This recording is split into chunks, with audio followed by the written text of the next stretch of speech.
तो बेटा चलते हैं सेकंड क्वेश्चन की तरफ, जो नीट का हम अभी डिस्कस करने वाले हैं।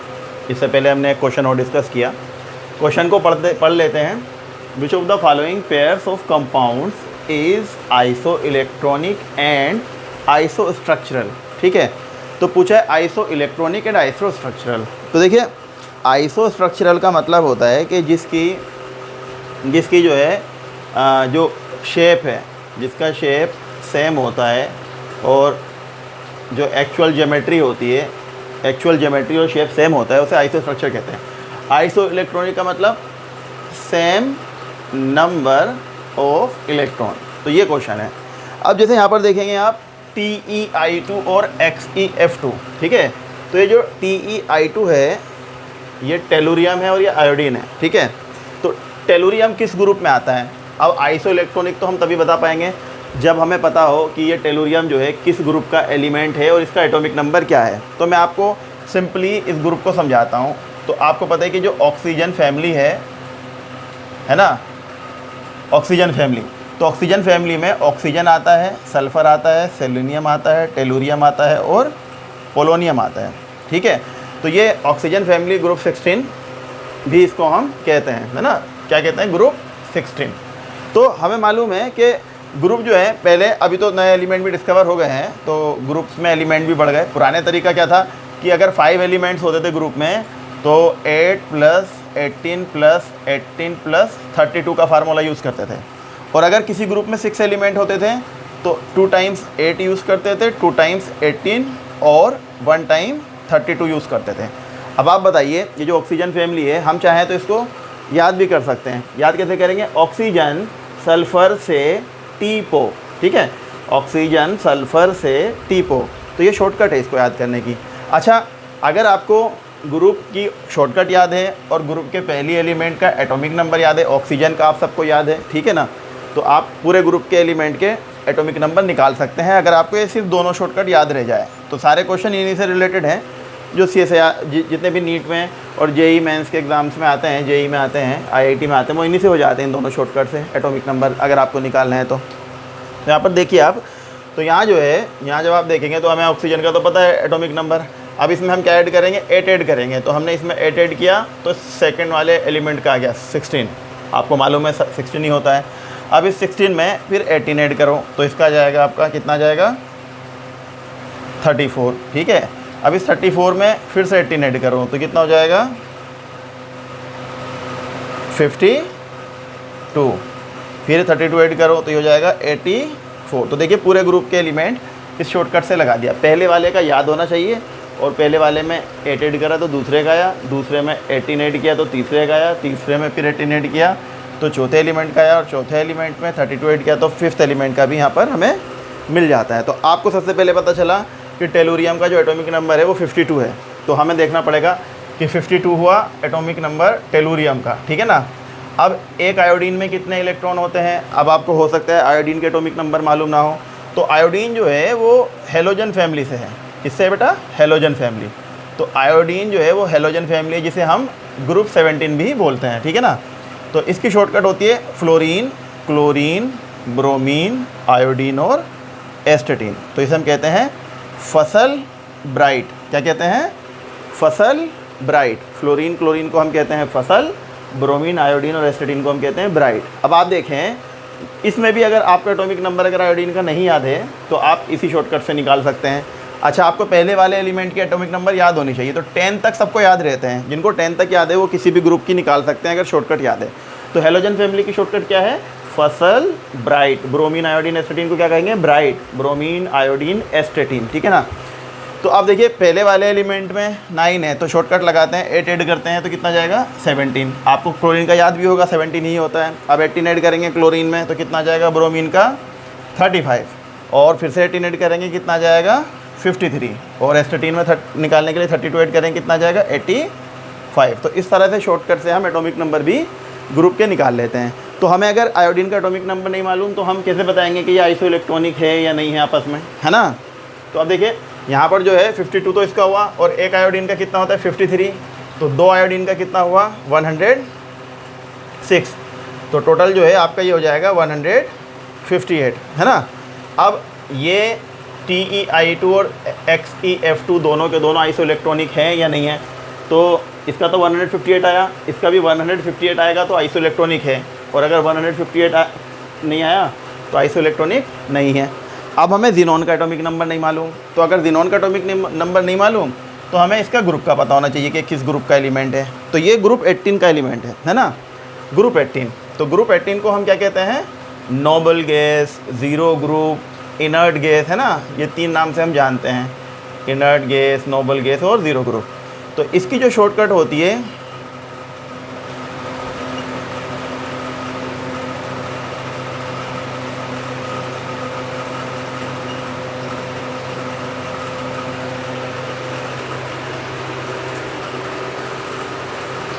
ठीक है, तो इसकी शॉर्टकट आप कैसे याद रखेंगे इसको, ही नी आर कर ज़ीरोन। अक्सर लोग उल्टे सीधे अल्फाज याद कर लेते हैं और जिनसे वो भूल जाते हैं। तो आप ऐसे सिंबल याद करें, ऐसे तरीके याद करें जिससे आपको आसान हो जाए, है ना। कि जैसे यहाँ पर हमने सिंबल को ही शॉर्टकट बना दिया, ही नी आर कर ज़ीरोन, है ना।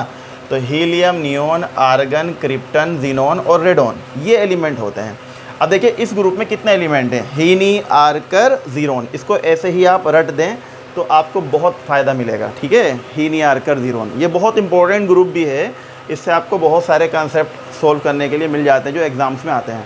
तो यहाँ पर जो है ज़ीनोन का जो एटॉमिक नंबर होगा तो हम ऐसे निकालेंगे, हीलियम का हमें मालूम है, तो हीलियम में क्योंकि इस ग्रुप में 6 एलिमेंट है, 1 2 3 4 5 6, तो यहाँ पर सबसे पहले हम पहले वाले एलिमेंट का हमें याद होना चाहिए, उसमें हम ऐड करेंगे 8, कितना आया 10, तो नियोन का 10 ही होता है, ये आपको याद भी है। फिर ऐड करो कितना आया 18, ये भी आपको याद होगा। फिर 18 ऐड करो कितना आया 36, फिर इसमें 18 ऐड करो कितना आया 54, और यहाँ पर 32 ऐड करने पर कितना है बेटा 86। तो ये आपने पूरे ग्रुप के ही एलिमेंट के एटॉमिक नंबर निकाल दिए, है ना। तो अब हम यहाँ पर ज़ीनोन F2 के निकालेंगे। तो ज़ीनोन का तो एटॉमिक नंबर है 54, और फ्लोरीन का आपको याद है 9 होता है। तो कितने फ्लोरीन है 2, तो 9, तो 18, तो कितना हुआ 72। तो अब आप बताइए ये 158 है और ये 72 है, तो ये दोनों बराबर इलेक्ट्रॉन है क्या, नहीं। तो ये आइसो इलेक्ट्रॉनिक नहीं है। तो जब कोई आइसो इलेक्ट्रॉनिक नहीं है तो आइसो स्ट्रक्चरल भी कैसे होगा। तो ये आपका पहला ऑप्शन जो है यहाँ पर गलत हुआ, फर्स्ट ऑप्शन आपका गलत है, ठीक है। ये आइसो इलेक्ट्रॉनिक तो नहीं है, ठीक है ना। तो यहाँ पर जो है जब ये आइसो इलेक्ट्रॉनिक नहीं है तो फिर ये आइसो इलेक्ट्रॉनिक होगा क्या नहीं होगा हम नहीं जान सकते, ठीक है। अब हम इसको फिर भी यहाँ पर जो है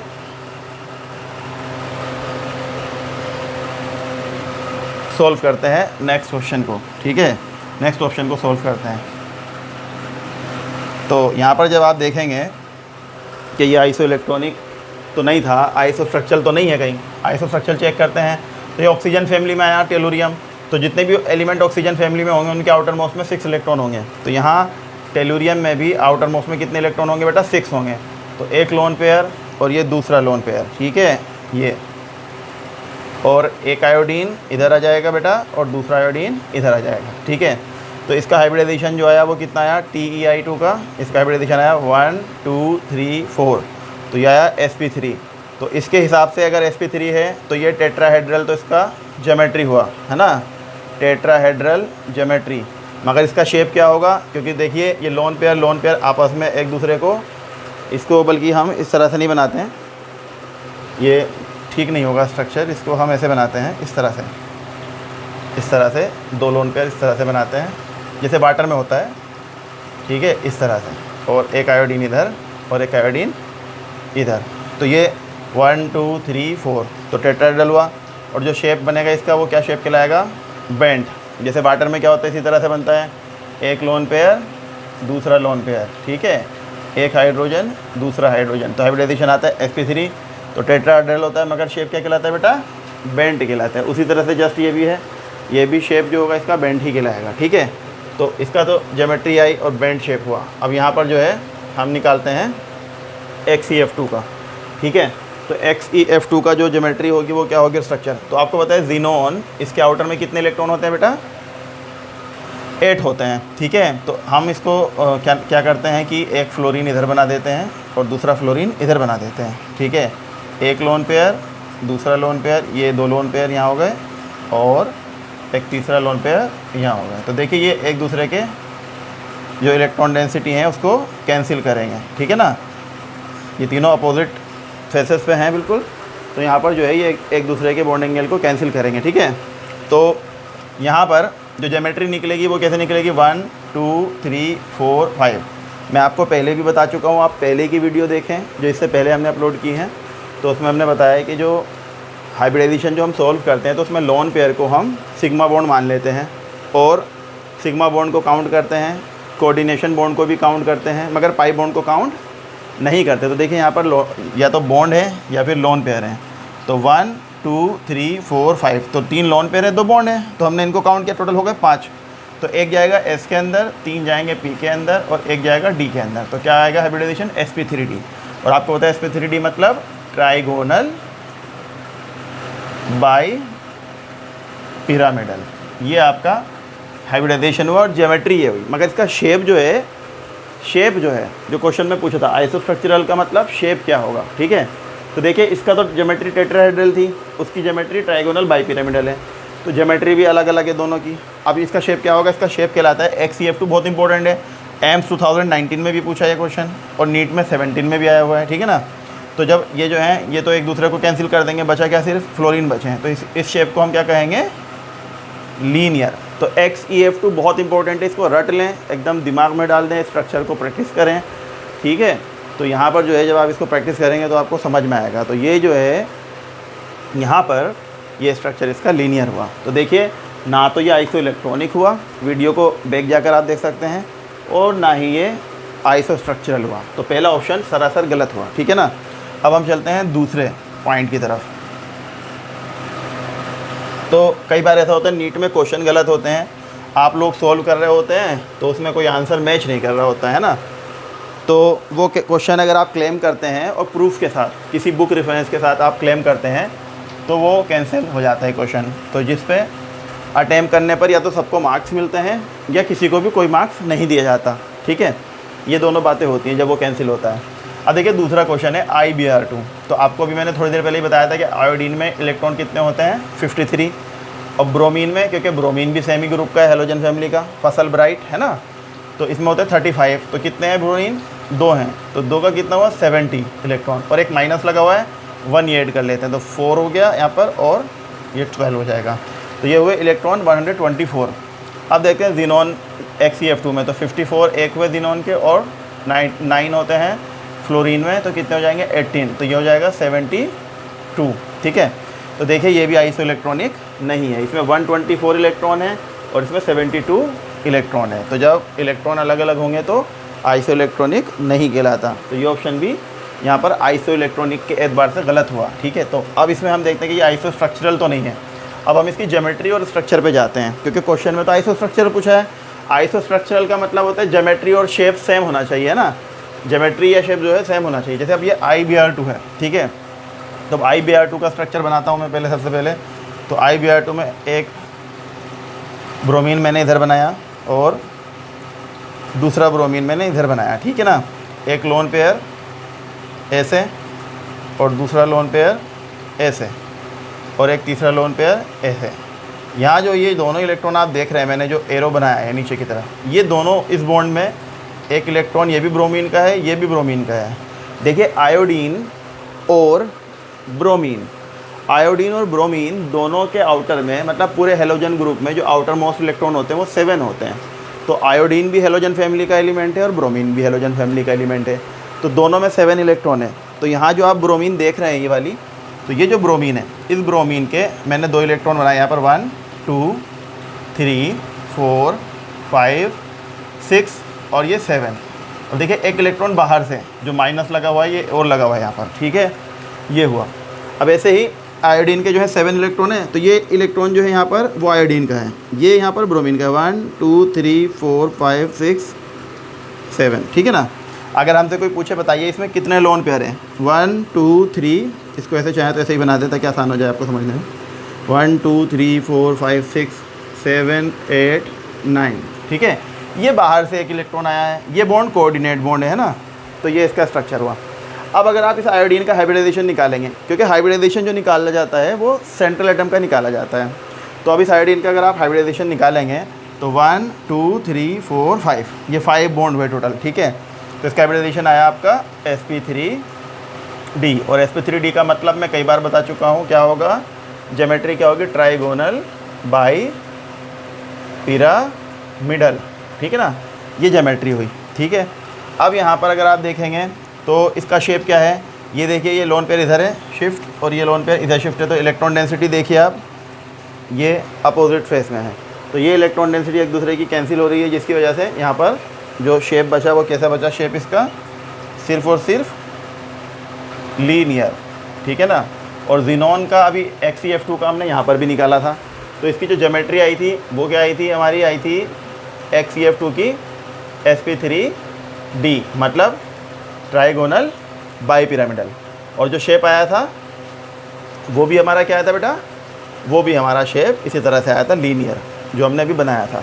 तो इसमें एक पॉइंट सही है और दूसरा पॉइंट गलत है, आइसो इलेक्ट्रॉनिक तो नहीं है मगर आइसो स्ट्रक्चरल है, ठीक है। अब ये नीट का क्योंकि गलत क्वेश्चन है, यहाँ पर किसी में भी आइसो इलेक्ट्रॉनिक नहीं है, तो ये नीट का गलत क्वेश्चन है जिसमें उन्होंने आइसो इलेक्ट्रॉनिक और आइसो स्ट्रक्चरल पूछा।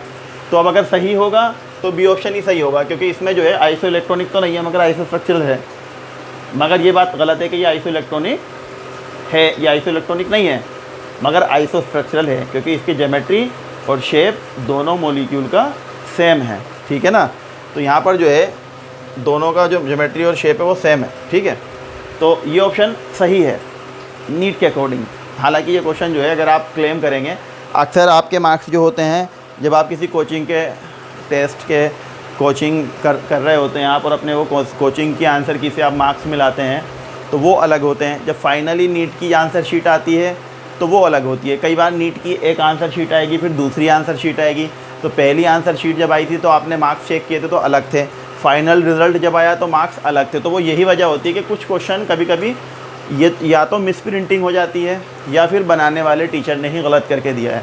तो ऐसे क्वेश्चन को जब स्टूडेंट्स और टीचर्स क्लेम करते हैं on behalf of any book reference लेना होता है कि इस बुक से ये स्ट्रक्चर देखिए, इसका ये जो है आंसर गलत है, तो उस बेसिस पे जो नीट की जो कंट्रोलर ऑफ एग्जामिनेशंस होते हैं वो इस एप्लीकेशन को कंसिडर करते हैं और देखते हैं अगर वो क्वेश्चन रॉन्ग होता है या तो उसको हटा दिया जाता है या अटैम्प्ट करने वालों को सभी को मार्क्स दे दिया जाता है, ठीक है।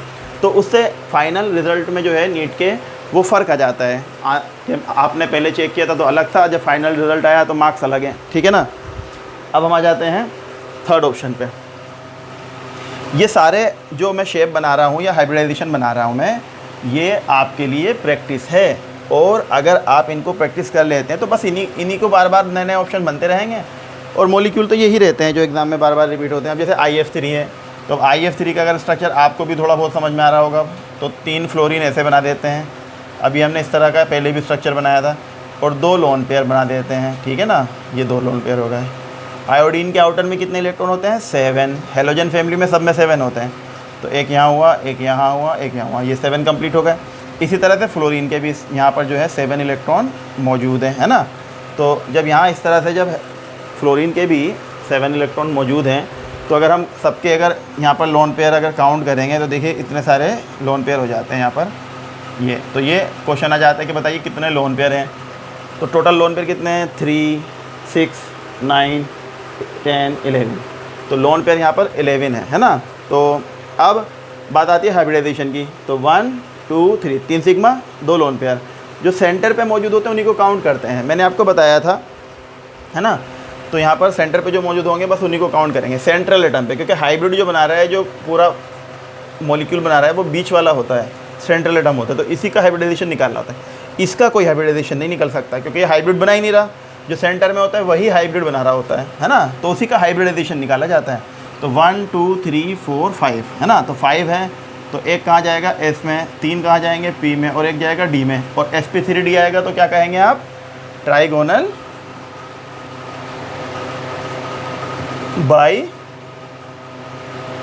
पिरामिडल, ठीक है ना। तो यहाँ पर जो है ट्राइगोनल बाई पिरामिडल है ये, ठीक है।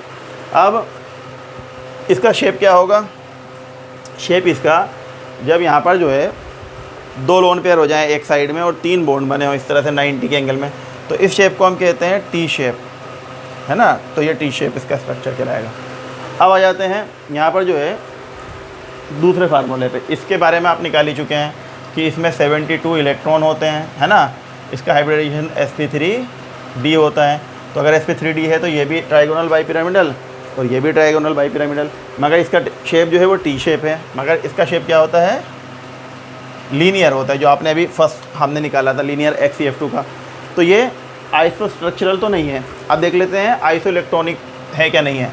तो आयोडीन ये जो है 53 हुआ और 3 फ्लोरीन है। 3 फ्लोरीन में कितने हुए, 27 इलेक्ट्रॉन। तो इनको ऐड कर लेते हैं, ये हो जाएगा 1 और ये 8, 81 और इसमें 72 इलेक्ट्रॉन है। तो ये भी आइसो इलेक्ट्रॉनिक भी नहीं है और आइसो स्ट्रक्चरल भी नहीं है। तो ये ऑप्शन भी आपका रॉन्ग ऑप्शन हो जाता है। अब हम चलते हैं फोर्थ ऑप्शन की तरफ। तो आप देखें कितने अच्छे क्वेश्चन है।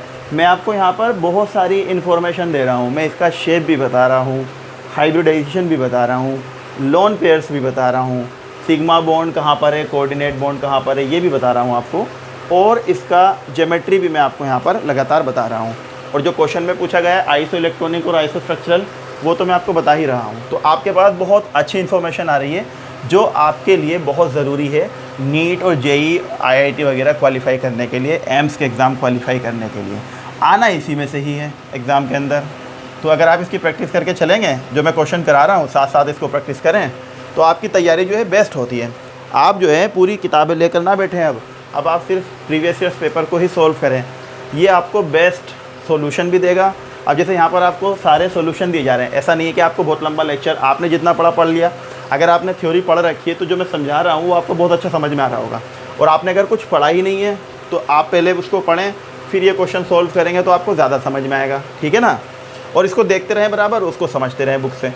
अगर आपने पढ़ रखा है 1-2 बार किताब तो आपको ज़रूर समझ में आएगा। अब हम फोर्थ ऑप्शन डी ऑप्शन लेते हैं, ठीक है ना।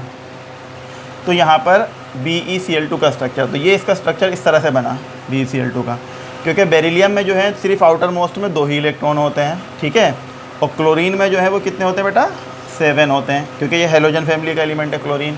फसल ब्राइट मैंने आपको शॉर्टकट भी बताई, ठीक है ना। तो यहाँ पर जो है इस तरह से स्ट्रक्चर बना। अब देखिए कितने बॉन्ड बने, 1 2, है ना।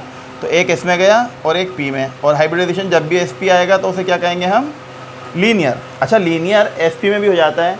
और जैसे XeF2 में तो sp नहीं आया था, इसका हाइब्रिडाइजेशन तो sp3d आया था, मगर इसका रीज़न क्या था, इसमें 3 लोन पेयर आमने सामने हो गए थे जिनकी वजह से वो एक दूसरे को कैंसिल कर रहे थे, सिर्फ 2 ही बॉन्ड बच पा रहे थे तो एक्चुअल में फ्लोरीन के, है ना। तो इसीलिए इसको लीनियर कहा जाता है। हालांकि हाइब्रिडाइजेशन क्या होता है, sp3d। तो लीनियर जो है यहाँ इसका शेप लीनियर होता है, मगर ज्योमेट्री लीनियर नहीं थी। इसकी ज्योमेट्री थी ट्राइगोनल बाईपिरामिडल। यहाँ इसका शेप भी लीनियर और ज्योमेट्री भी लीनियर है, ठीक है ना। तो यहाँ sp लीनियर ज्योमेट्री है, लीनियर ही शेप है, क्योंकि यहाँ लोन पेयर नहीं है सेंट्रल एटम पर, ठीक है। अब इसमें इलेक्ट्रॉन काउंट कर लेते हैं। बेरिलियम का एटॉमिक नंबर होता है 4 और क्लोरीन का होता है 17, है ना। तो 4 + 17 + 17 34। तो यहाँ हो जाता है इसके टोटल इलेक्ट्रॉन 38 इलेक्ट्रॉन। और इसके आपने भी काउंट किए थे 72 इलेक्ट्रॉन थे ही, है ना। तो इलेक्ट्रॉन तो बराबर नहीं है और ज्योमेट्री बराबर नहीं है, क्योंकि ज़ीनोन का स्ट्रक्चर जो है इस पर 2 हम बना देते हैं, 2 फ्लोरीन इस तरह से, ठीक है। और एक लोन पेयर इधर और दूसरा लोन पेयर यहाँ पर और तीसरा सामने। तो आप देखिए, तो ज्योमेट्री इसकी आ रही है sp3d, मतलब ट्राइगोनल बाईपिरामिडल। और शेप क्या है, क्योंकि ये एक दूसरे को ये सब कैंसिल करेंगे तो शेप क्या हो जाएगा, शेप हो जाएगा लीनियर, है ना। तो लीनियर शेप तो है, शेप तो लीनियर है, मगर आइसो इलेक्ट्रॉनिक नहीं है और ज्योमेट्री भी सेम नहीं। तो ज्योमेट्री सेम हो और शेप भी सेम हो तो आइसो स्ट्रक्चरल आप कह सकते हैं, है ना। और आइसो इलेक्ट्रॉनिक अगर इलेक्ट्रॉन बराबर हो, अब इसमें 72 इलेक्ट्रॉन है, इसमें 38 इलेक्ट्रॉन है, तो आइसो इलेक्ट्रॉनिक भी नहीं है। तो इस तरह से आप एक एक क्वेश्चन को अगर डिटेल में समझेंगे तो आपका बहुत यहाँ पर फ़ायदा होने वाला है। तो आप हमारे चैनल को सब्सक्राइब कर दें ताकि आपको इस तरह के सारे क्वेश्चन नीट के मिलते रहें। अच्छा, कमेंट भी करें, सब्सक्राइब भी करें, शेयर करें, लाइक करें, अपने फ्रेंड सर्कल में शेयर करें ताकि उन लोगों को भी फ़ायदा पहुँचे।